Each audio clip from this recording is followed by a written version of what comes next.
মুতিয়াই হুতি যা। মুতিয়াই হুতি যা। আপনাকে পুরো 1 মিনিট বাংলায় কথা বলতে হবে, উইদাউট ইংলিশ, কোনো ইংলিশ ব্যবহার করতে পারবেন না।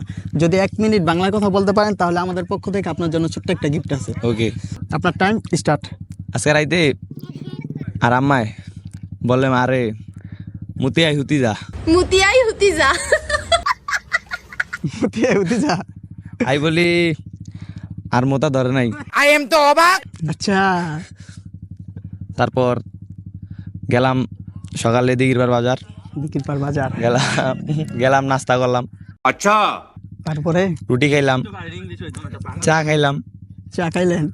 চা তো একটা চায়না শব্দ, যেহেতু জানি, বলেন তারপরে। চা চায়না শব্দ। সর্ষা ক্ষেত, সেই ভিউ। ভিডিও ছাড়লেই ফর ইউ। সেই ভিউ ভিউ ভিউ ডিসকোয়ালিফাই ভাইয়া। আহা আমি পারি না আর পারি না।